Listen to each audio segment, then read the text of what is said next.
El Compendio del Catecismo, con el Padre Antonio López.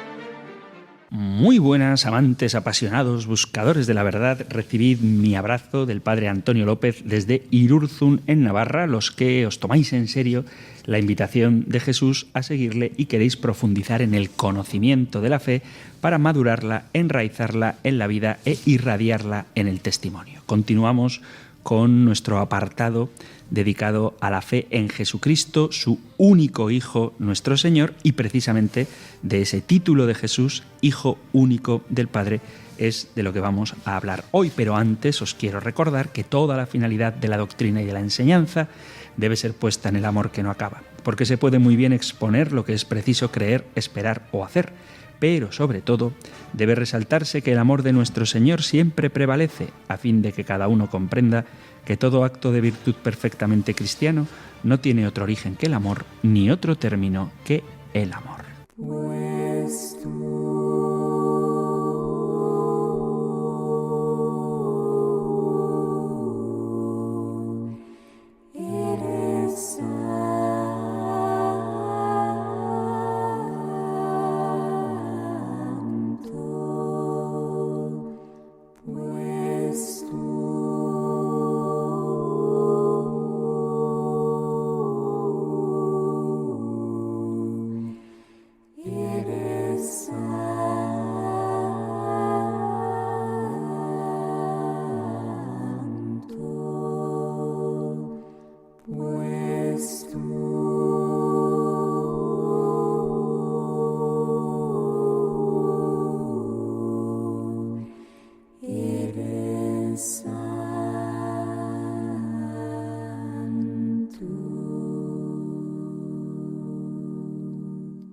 Espíritu Santo, toma mis manos que buscan poseer, dominar, que se cierran egoístas, que se aferran a los ídolos.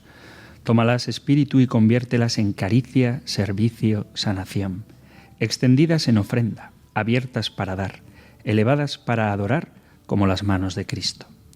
Espíritu, toma mis piernas, a veces paralizadas, otras veces en camino hacia el mal, trepando hacia el poder y la gloria vana, o dando vueltas y vueltas incapaces de avanzar. Conviértelas en valentía, en marcha decidida, en camino hacia el otro, en búsqueda como las piernas de Cristo. Espíritu, toma mi corazón, que se deja engañar y atrapar por tantos afectos torcidos, que se asfixia entre tantos deseos, que lo dejan vacío y ansioso, que se endurece para que no le quiten nada, que se llena de criterios mundanos, que se vuelve negativo, duro, calculador. Tómalo, Espíritu Santo, y conviértelo en ternura, en compasión, en libertad. Hazlo hambriento de Cristo, sediento de su amor, y más capaz de amar como Él al más pequeño, al más simple, al más pobre.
Si en nuestros programas anteriores hemos hablado de qué significa el nombre de Jesús y por qué Jesús es llamado Cristo, e hicimos un repaso de muchas de las profecías del Antiguo Testamento que Jesús cumple en el Nuevo, en la que se ve claramente que Él es el Mesías esperado, digo muchas, no todas. Hoy vamos a continuar con otra de las formas con las que llamamos a Jesús, y es que Él es el Hijo unigénito de Dios. Pregunta 83. ¿En qué sentido Jesús es el Hijo unigénito de Dios? Y responde el Catecismo. Jesús es el Hijo unigénito de Dios en un sentido único y perfecto. En el momento del bautismo y de la transfiguración, la voz del Padre señala a Jesús como su Hijo predilecto. Al presentarse a sí mismo como el Hijo que conoce al Padre, Jesús afirma su relación única y eterna con Dios su Padre. Él es el Hijo unigénito de Dios, la segunda persona de la Trinidad. Él es el centro de la predicación apostólica. Los apóstoles han visto su gloria, que recibe del Padre como Hijo único. Daos cuenta de que Jesús se presenta a sí mismo como verdadero Dios, como el Hijo del Padre, a la vez que lo hace como verdadero hombre, hijo de la Virgen María. Hay que profundizar en el contenido esencial y preguntarnos qué significa verdadero Dios y verdadero hombre.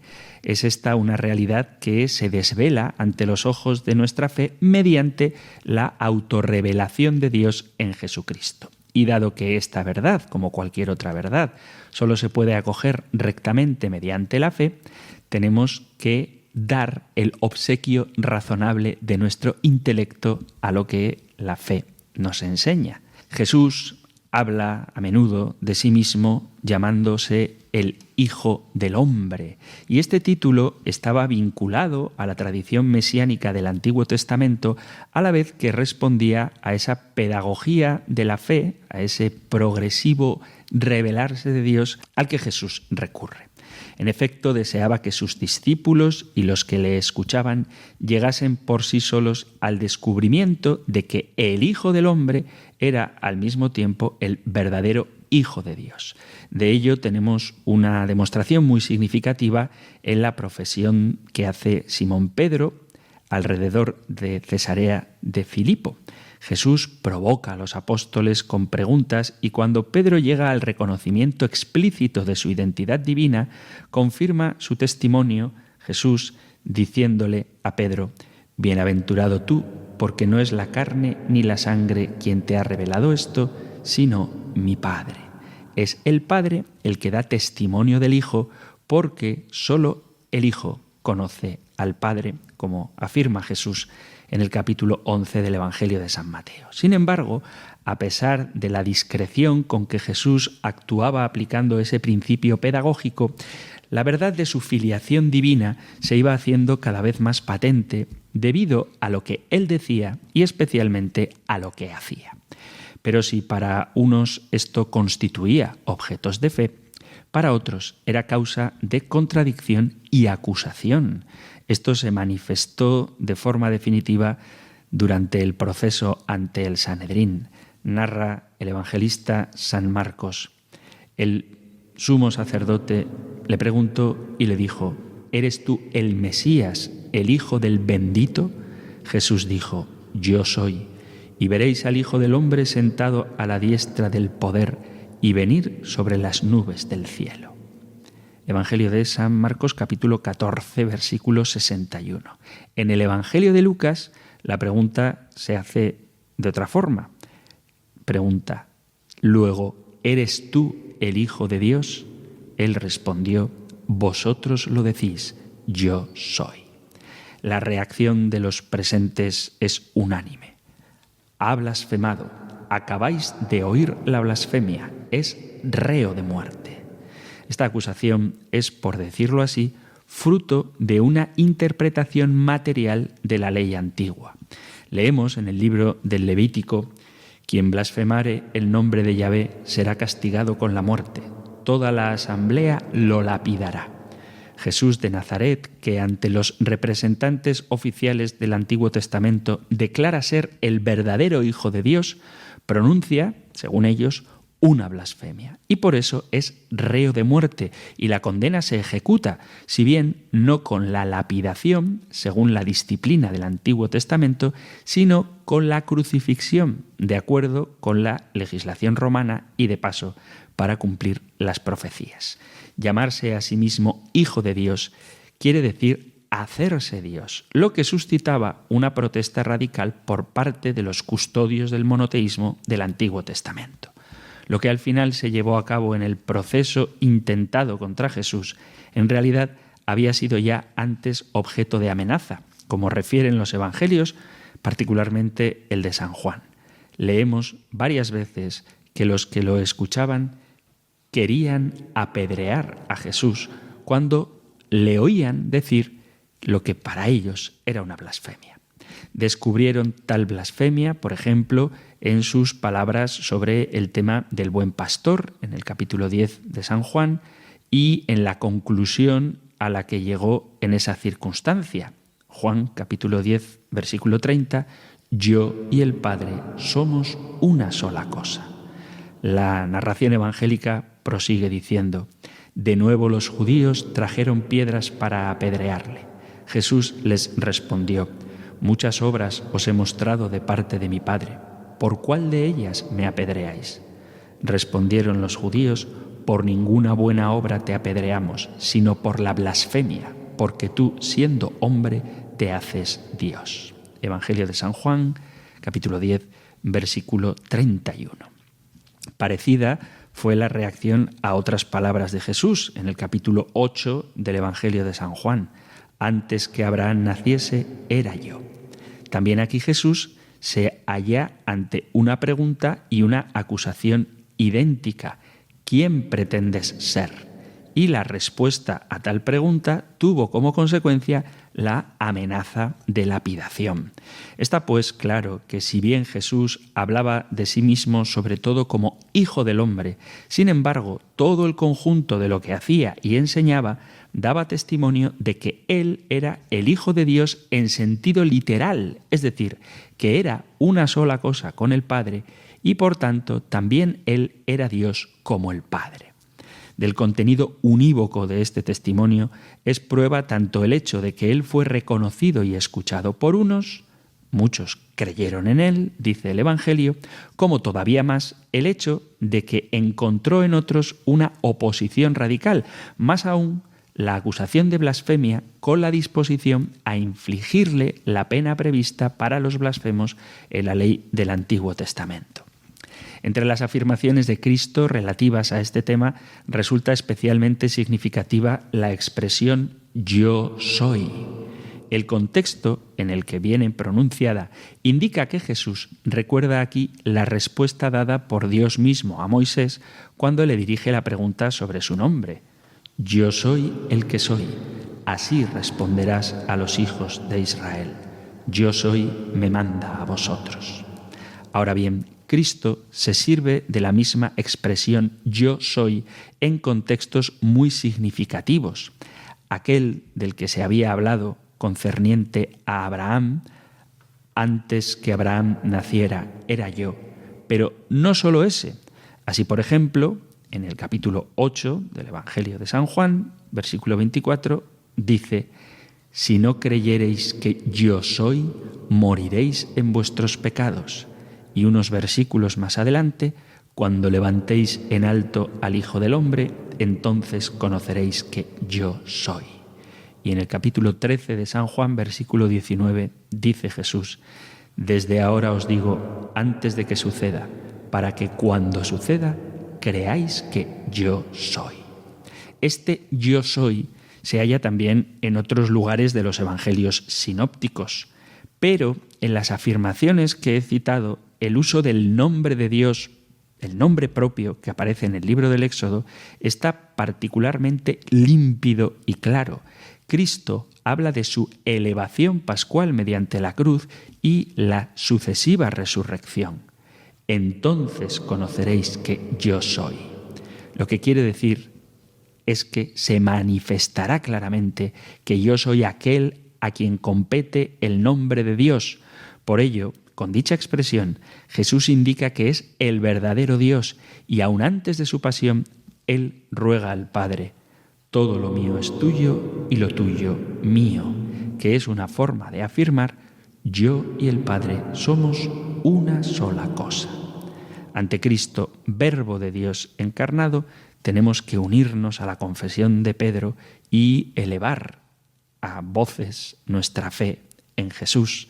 Tú eres el Mesías, el Hijo de Dios vivo. Esta es nuestra fe, esta es la fe de la Iglesia, pero lo cierto es que llegar a la conclusión de que Jesús es verdadero Hijo de Dios y también Hijo del hombre ha llevado a lo largo de la Iglesia muchas disputas.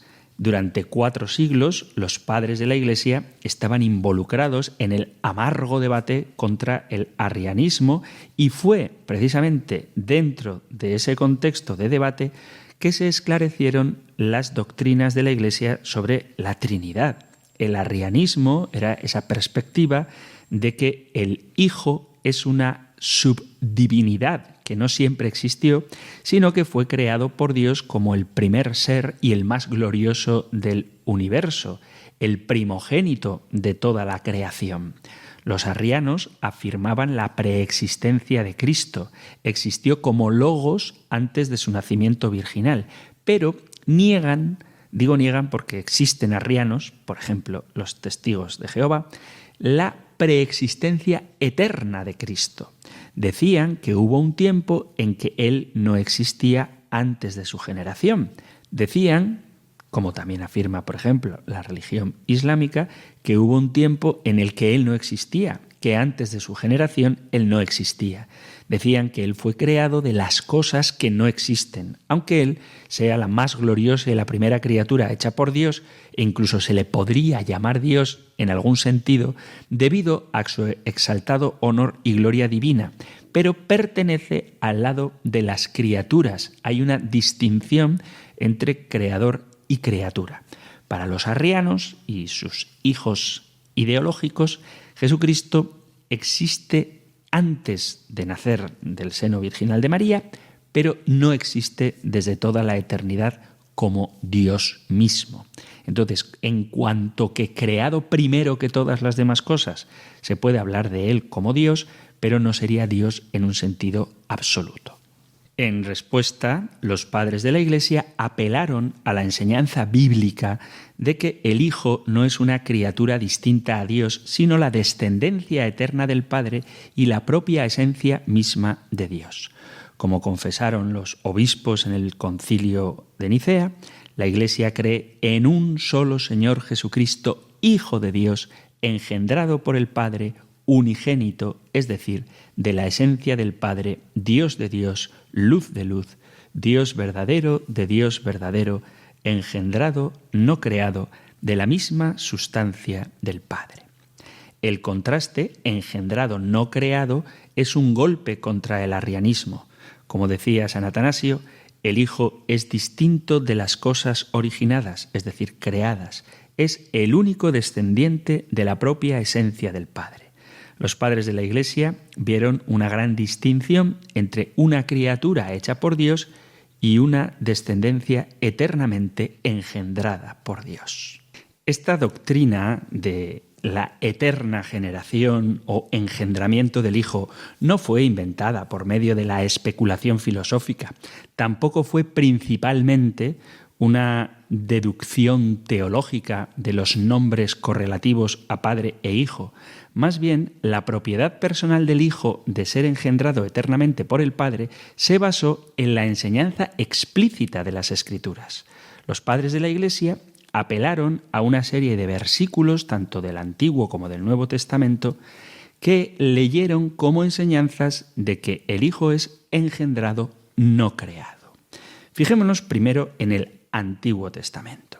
El primer texto del Antiguo Testamento que citan los padres de la Iglesia es el Salmo 2, donde dice: «Tú eres mi Hijo, yo te he engendrado hoy». Los padres de la Iglesia interpretaron ese hoy como el día de la eternidad. Y este mismo versículo se cita en el Nuevo Testamento con referencia a Jesucristo en 3 ocasiones. En los Hechos de los Apóstoles, capítulo 13, versículo 33, y en la Carta a los Hebreos, capítulo 1 y capítulo 5, en los versículos, en ambos capítulos, 5. Se ha objetado que el primero de estos pasajes, el de los Hechos de los Apóstoles, ve el Salmo 2 como cumplido en la resurrección de Cristo y, por lo tanto, engendrar no puede ser una referencia a la generación pretemporal y eterna del Hijo.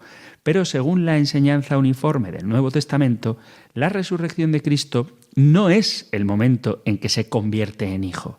Los evangelios son claros en cuanto a que Él ya fue llamado Hijo, al menos desde el momento de su bautismo, como podéis comprobar en los relatos del bautismo. Y este Hijo hace eco del Salmo 2. Es mejor interpretar el capítulo 13 de los Hechos de los Apóstoles como una enseñanza de que por su resurrección Cristo fue declarado Hijo de Dios con poder. Estas citas del Salmo y de la carta a los Hebreos son muy claras. El autor de la carta da pistas en el contexto inmediato de que entiende el Salmo 2 hablando de generación del Hijo antes de que Dios trae al primogénito al mundo y antes de los días de su carne. Vamos a leer estos pasajes para que comprendamos exactamente qué es lo que dicen y lo interpretemos de la forma adecuada. Dice el Salmo 2 en el versículo 7, voy a anunciar el decreto de Yahvé. Él me ha dicho, tú eres mi hijo, yo te he engendrado hoy. Y en los Hechos de los Apóstoles, capítulo 13, leemos. También nosotros os anunciamos la buena nueva de que la promesa hecha a los padres, Dios la ha cumplido en nosotros, los hijos, al resucitar a Jesús, como está escrito en los Salmos, Hijo mío eres tú, yo te he engendrado hoy. Y que le resucitó de entre los muertos para nunca más volver a la corrupción, lo tiene declarado. Os daré las cosas santas de David, las verdaderas. Por eso dice también en otro lugar, no permitirá que tu santo experimente la corrupción. En la carta a los Hebreos, capítulo 1, versículo, leo desde el 3, para que se vea muy nítidamente lo que está queriendo decir el autor.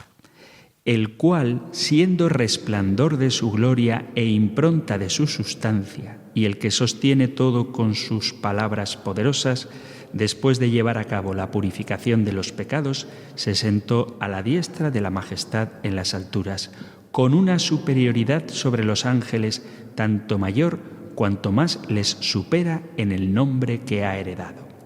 En efecto, ¿a qué ángel dijo alguna vez, Hijo mío eres tú, yo te he engendrado hoy, y también yo seré para él padre, y él será para mí hijo? Y en el mismo libro de la carta a los Hebreos, en el capítulo 5, dice, y nadie se arroga tal dignidad, sino el llamado por Dios lo mismo que Aarón. De igual modo, tampoco Cristo se apropió de la gloria del sumo sacerdocio, sino que la tuvo de quien le dijo, Hijo mío eres tú, yo te he engendrado hoy. Otro texto importante del Antiguo Testamento en el que se basaron los padres de la Iglesia para apoyar la idea de que el Hijo es engendrado por el Padre es el Salmo 110. Dice de David, Salmo, oráculo de Yahvé a mi Señor, siéntate a mi diestra hasta que yo haga de tus enemigos estrado de tus pies. El cetro de tu poder lo extenderá Yahvé desde Sión, domina en medio de tus enemigos. Para ti el principado, el día de tu nacimiento, en esplendor sagrado desde el seno, desde la aurora de tu juventud. Lo ha jurado Yahvé y no ha de retractarse. Tú eres por siempre sacerdote según el orden de Melquisedec.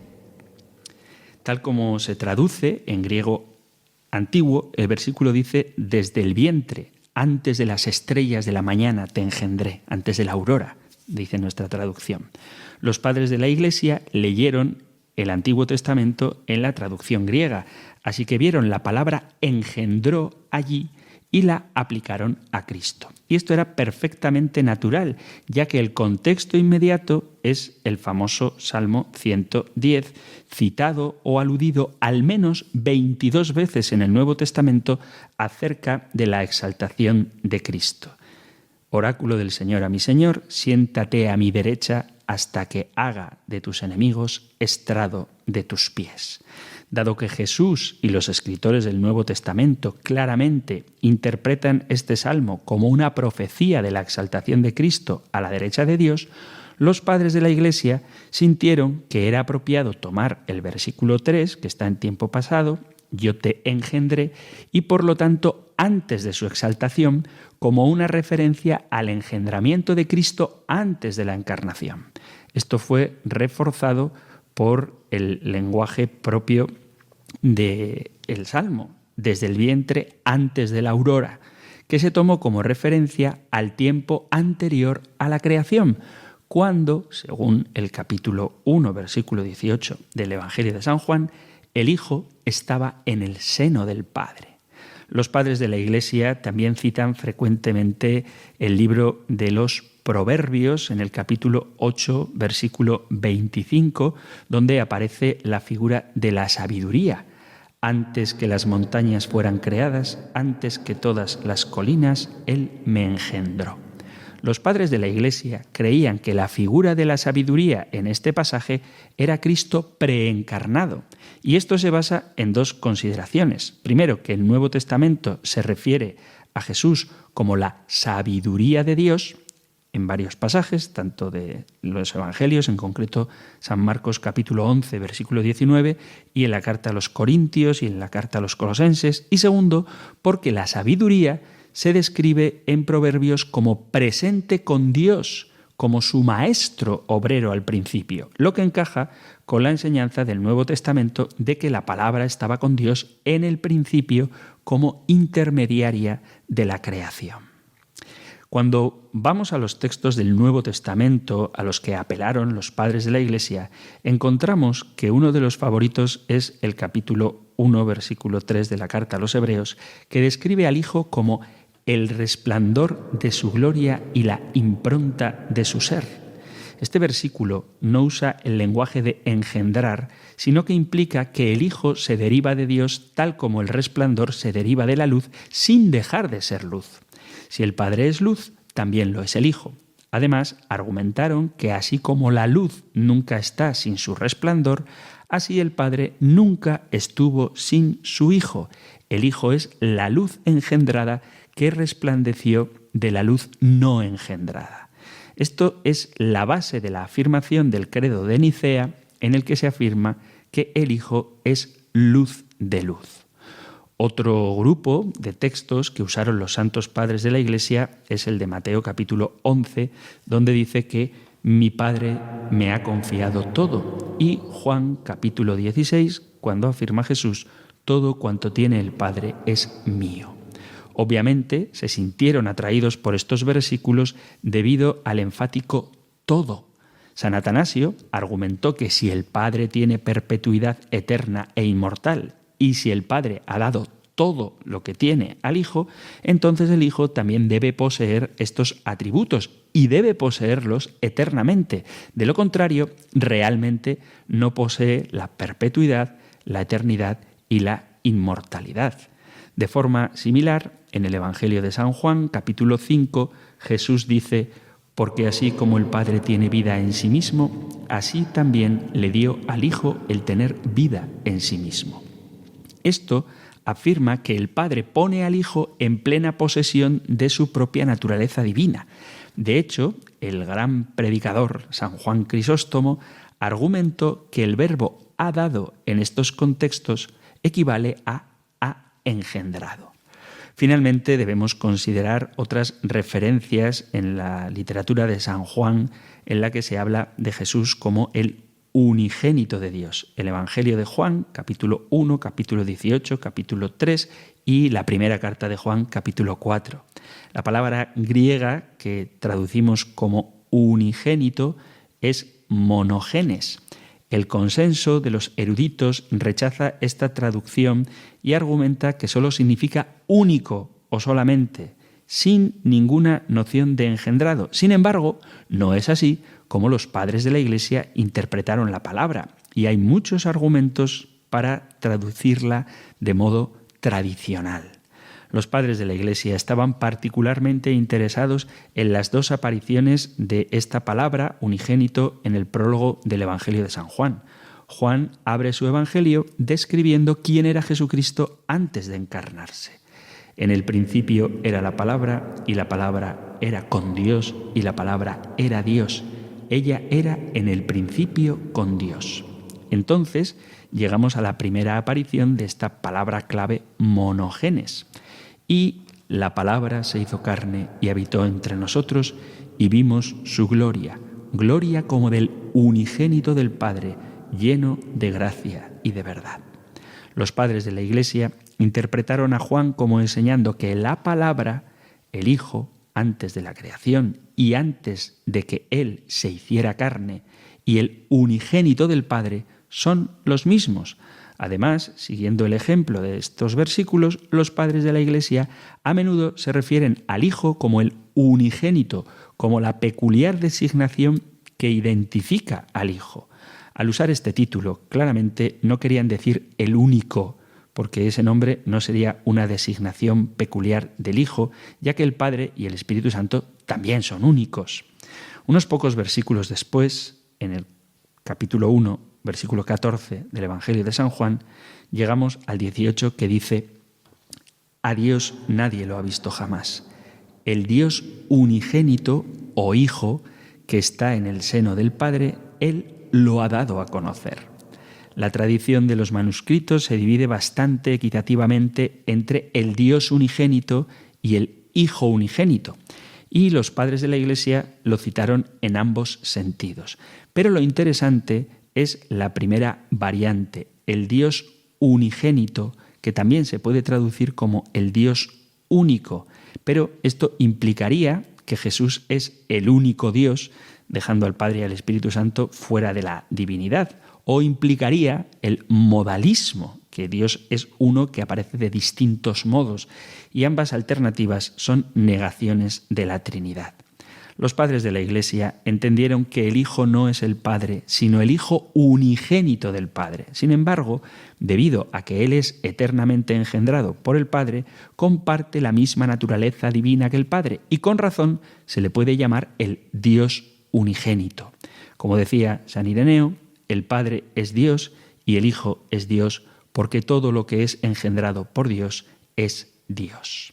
Por lo tanto, haciendo la interpretación de la Sagrada Escritura que hacen los santos padres, que por supuesto tienen mucha autoridad, mucha más, desde luego, que cualquier exegeta contemporáneo, deja clara que la naturaleza del Hijo es la misma que la del Padre, que Él no ha sido creado antes de las demás cosas, sino que ha sido engendrado. Y ser engendrado no significa que depende del Padre para existir y que por lo tanto no es tan Dios como lo es el propio Padre. No, por supuesto que no. Pero vamos a reflexionar sobre ello ahora después de una breve pausa musical.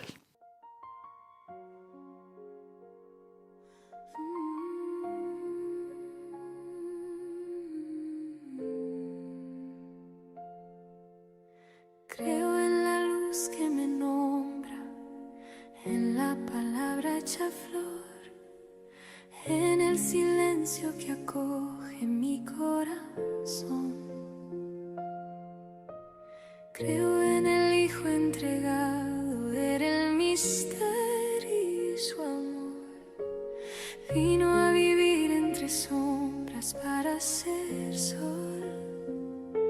Creo en Jesucristo, su único Hijo, nuestro Señor, amor encarnado, camino de vida y salvación. Creo en Jesucristo, me abraza su cruz y a su perdón. Mi alma descansa en su corazón.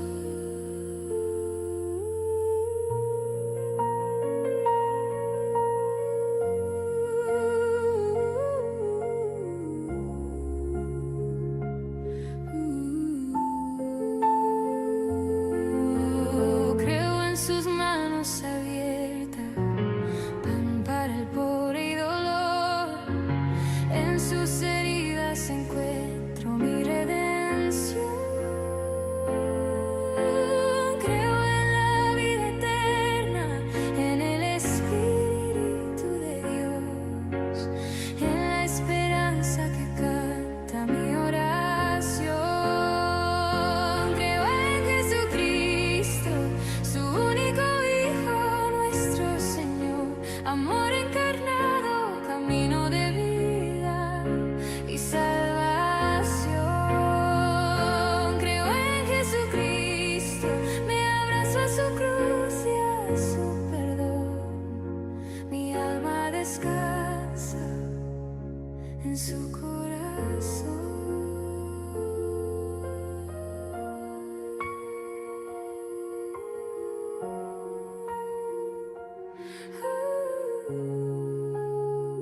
Estás en Radio María escuchando el programa El Compendio del Catecismo, nuestro programa diario de formación que está específicamente pensado para los apasionados buscadores de la verdad y que puedes sintonizar aquí en la emisora de la Virgen de lunes a viernes de 4 a 5 de la tarde, una hora antes si nos escuchas desde las Islas Canarias.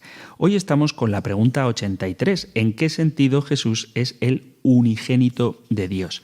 Y estábamos haciendo un estudio, si queréis, un poco exegético, de cómo tanto el Antiguo como el Nuevo Testamento tratan a la persona de Jesús como divina, engendrada, no creada. Y antes de la pausa musical, hacía la pregunta de si hablar de Jesús como engendrado no significaría reducir su divinidad, como que el Padre es el verdadero Dios y luego engendra al Hijo, que sería un Dios, si queréis, un poquito menos divino.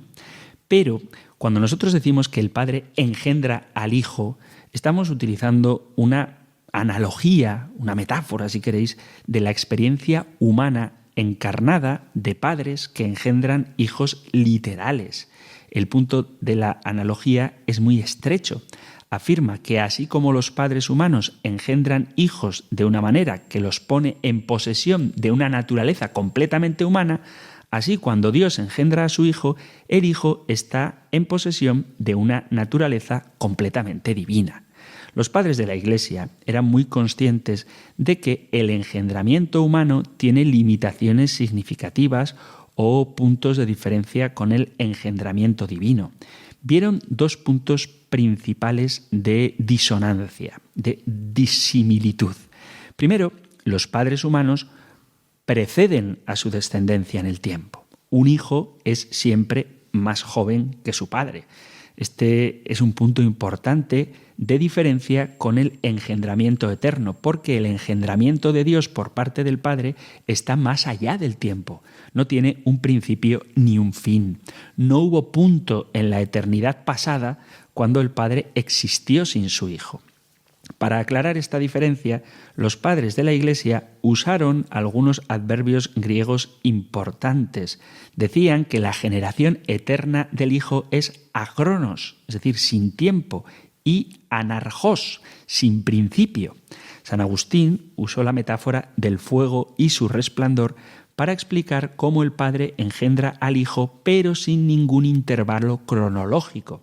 Así como el fuego engendra resplandor y sin embargo el fuego no precede temporalmente al resplandor como si hubiera un tiempo en que el fuego existió sin emitir resplandor, así el Padre engendra al Hijo y sin embargo el Padre no precede al Hijo temporalmente.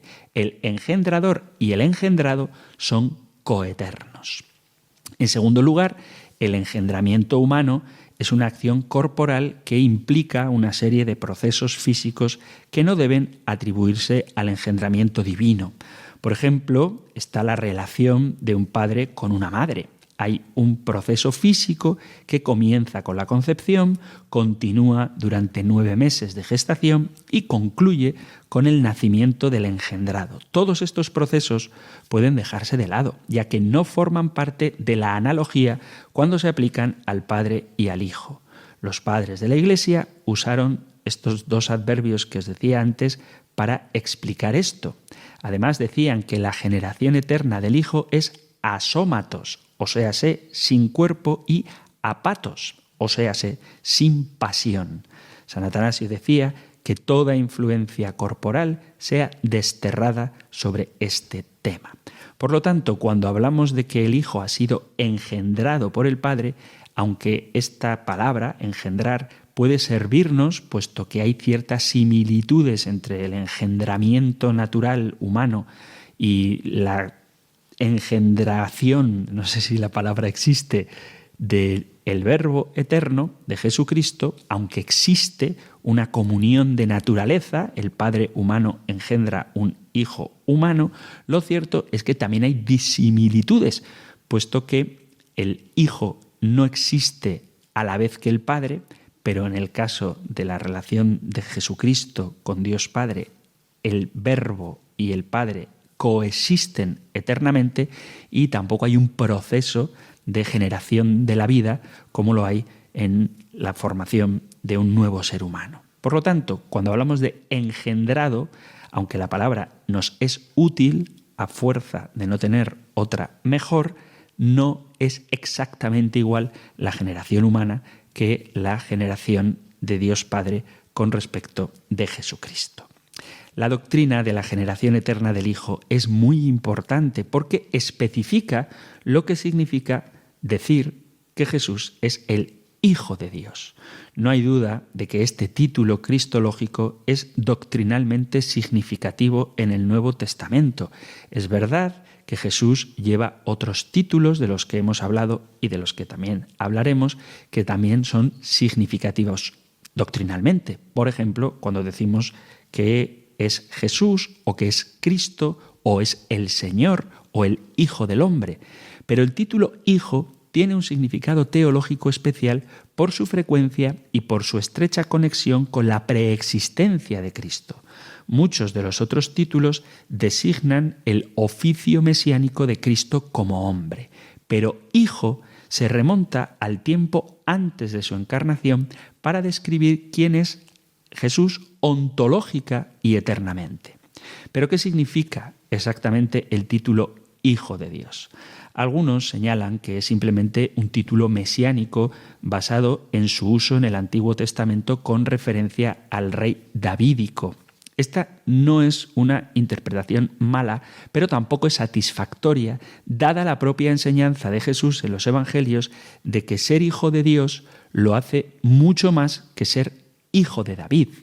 Quizá el título Hijo tiene la intención de enfatizar la relación entre el Padre y el Hijo. Algunos dicen que se enfoca en la intimidad y el amor entre el Padre y el Hijo, otros que se enfoca en una relación de autoridad y sumisión. Así como se esperaba que los hijos se sometieran y obedecieran a la autoridad de sus padres en el mundo antiguo, así el Hijo preencarnado se somete y obedece enteramente al Padre. Pero es más apropiado reservar este lenguaje al Hijo encarnado que obedeció perfectamente la voluntad de su Padre hasta la muerte. Entonces, ¿qué se afirma exactamente cuando el Nuevo Testamento llama a Cristo el Hijo de Dios? Aquí es donde la noción de que el Padre engendra eternamente al Hijo entra en juego. Debido a que las Escrituras no solo afirman que Jesús es el Hijo de Dios, sino que también declaran que Él es el Hijo unigénito de Dios, podemos estar seguros de que estamos en el camino correcto al determinar qué significa referirse a Él como Hijo. El punto preciso de la analogía es que cuando un padre engendra a un hijo, imparte su propia naturaleza al hijo. El hijo de un padre humano es completamente humano, no un mero primate o cualquier otra criatura. Por lo tanto, la doctrina de la generación eterna del Hijo especifica que el Hijo comparte la misma naturaleza divina del Padre, o como dice el credo de Nicea, engendrado, no creado, siendo de la misma sustancia del Padre. El Hijo no es una criatura hecha por Dios, sino el mismísimo Hijo de Dios. Por lo tanto, la doctrina de la generación eterna del Hijo es importante porque fundamenta la plena divinidad de Cristo. La doctrina es importante también porque es el eje de la doctrina de la Trinidad. La doctrina clásica de la Trinidad establece que dentro de la naturaleza única e indivisa de Dios hay tres personas: el Padre, el Hijo y el Espíritu Santo. La naturaleza divina no se divide en tres partes, ni hay tres dioses. Más bien, la naturaleza divina es una, simple e indivisa, pero hay una diferenciación personal dentro del único ser de Dios. El Padre es Dios, el Hijo es Dios, el Espíritu Santo es Dios y hay un solo Dios. Por supuesto, este es un gran misterio que no podemos comprender por completo, pero los cristianos creemos que es así como Dios se ha revelado a sí mismo tanto en la economía de la redención, cuando el Padre envió al Hijo y al Espíritu Santo, como en la interpretación autoritativa de las Escrituras de estos cruciales acontecimientos. Al enviar a su propio Hijo en la carne y al dar al Espíritu Santo, Dios ha revelado ser un Dios tripersonal. En la doctrina clásica de la Trinidad, la Iglesia insiste en mantener la unidad de Dios, mientras que al mismo tiempo afirma la deidad ontológica plena y la subsistencia individual del Hijo y del Espíritu. Pero esto plantea una pregunta. Si el Padre, el Hijo y el Espíritu Santo son tres dioses, ni simplemente diferentes modos de existencia del único Dios, sino un solo Dios que existe eternamente en tres personas, ¿qué es lo que distingue a las tres personas y cómo podemos identificar esas distinciones sin comprometer la unidad indivisa de Dios? La respuesta es la doctrina de la generación eterna. Porque por un lado, el Padre genera o engendra eternamente a su propio Hijo, que no es una criatura separada de sí mismo y exterior a sí mismo, sino que es la reproducción misma de su propia naturaleza. Sin embargo, por otro lado, el Hijo es una persona distinta. Él no es el Padre, sino el Hijo unigénito del Padre. Por supuesto, para desarrollar una doctrina completa de la Trinidad, también habría que tratar la doctrina del Espíritu Santo que procede del Padre y del Hijo. Pero podemos ver cómo se aplicaría la misma lógica. La generación eterna del Hijo y la procesión eterna del Espíritu nos permite ver, aunque sea vagamente o ver análogamente, cómo puede haber tres personas distintas dentro del ser indiviso de Dios. La Iglesia sabe, y dedicaremos un programa explícitamente a esto, que es un gran misterio, por lo que debe someterse reverentemente a lo que nos ha sido revelado sin centrarnos exclusivamente en la especulación filosófica que, por muy honda que sea, nunca llegará a abarcar el misterio de Dios. La fórmula clásica, desde la época de los Santos Padres del siglo IV, ha sido que lo que distingue a las tres personas es su relación de origen. El Padre es ingénito, el Hijo es eternamente engendrado por el Padre y el Espíritu procede eternamente del Padre. Estas son las únicas distinciones seguras, que son las únicas que nos han sido reveladas. Aquí está la base más clara de la creencia de la Iglesia de que hay un Dios que existe eternamente en tres personas distintas e igualmente divinas. Uno podría argumentarme diciendo que la Biblia habla de Jesús como Hijo del Hombre. Y ciertamente hay un sentido en el que Jesús es Hijo del Hombre, porque se recalca que ciertamente asume una naturaleza humana. Hay un primer sentido del título cristológico Hijo del Hombre. En el Antiguo Testamento este título es usado con relativa frecuencia, particularmente en los libros proféticos, para referirse a la persona humana, pero con la intención de evidenciar su situación de hombre, necesitado de Dios, expuesto a las carencias propias del vivir humano. Por ejemplo, dice Isaías capítulo 51, versículo 12. Yo mismo te doy ánimo. ¿A qué tienes miedo? ¿A los hombres?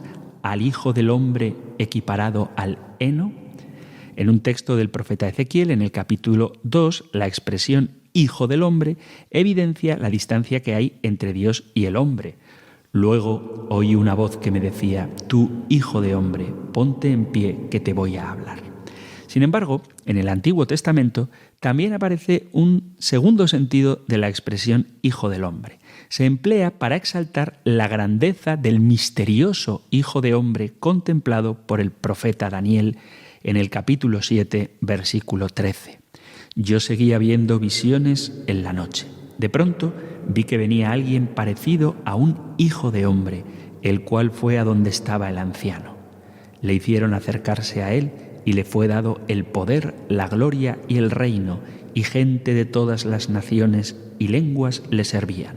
Su poder será siempre el mismo, y su reino jamás será destruido. En el Nuevo Testamento, la expresión Hijo de Hombre aparece 84 veces, la mayoría de ellas en los evangelios sinópticos, pero también en el Evangelio de San Juan, en los Hechos de los Apóstoles y en el Apocalipsis. Y siempre se refiere a Jesús, precisamente en los sentidos, en ambos sentidos, que se usaban en el Antiguo Testamento. Con frecuencia, el título Hijo de Hombre referido a Jesús es usado por Jesús mismo y es empleado para expresar que Él es en todo igual a nosotros excepto en el pecado, como dice la carta a los hebreos o como dice la carta a los filipenses. Tomó naturaleza de siervo, haciéndose semejante en todo a los hombres, presentándose como un hombre cualquiera.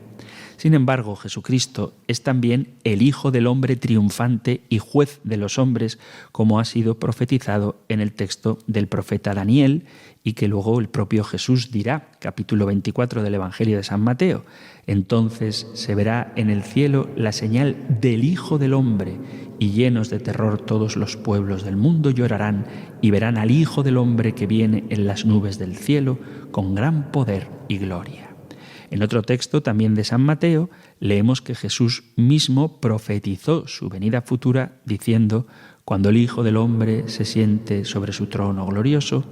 Particularmente en el Evangelio de San Mateo, el título Hijo de Hombre indica la dignidad excelsa y única de Jesús como juez universal, como rey y gozando de dignidad divina. Esta última característica aparece claramente afirmada por Jesús mismo en su respuesta al sumo sacerdote, cuando éste insiste en que Jesús le diga si él es el Mesías, el Hijo de Dios. Respondió Jesús: tú lo has dicho. Y os digo también que veréis al Hijo del Hombre sentado a la derecha del trono de Dios, viniendo sobre las nubes del cielo. De este conjunto de citas bíblicas vemos claramente que Hijo del Hombre en el Antiguo Testamento no es un ser desconocido, sino el mismo Jesucristo, el Mesías prometido, hombre que murió por los pecadores, pero que resucitó triunfante en su gloria. Y solamente Él pasó por estos momentos tanto de humillación como de gloria, porque Él es el Hijo de Dios hecho Hijo del Hombre. Dejamos aquí el programa de hoy porque se nos termina el tiempo. Continuaremos con otro de los títulos con que nos referimos a Jesús, pero será ya en el próximo programa. Os recuerdo que si queréis hacer alguna pregunta, dar algún testimonio, debatir alguna idea, cualquier cosa que queráis compartir, tenéis a vuestra disposición el correo electrónico compendio@radiomaria.es, compendio@radiomaria.es o el número de teléfono para WhatsApp que admite formato escrito y formato de audio 668-594-383, 668-594-383. Concluimos con la bendición del Señor. El Señor te bendiga y te guarde, el Señor ilumine su rostro sobre ti y te conceda su favor, el Señor te muestre su rostro y te conceda la paz. Pidiendo a Dios Padre la plenitud del Espíritu Santo y de la mano de María, Madre del Hijo, os emplazo hasta un nuevo programa del Compendio del Catecismo. Un fuerte abrazo, muchísimas gracias y que Dios os bendiga.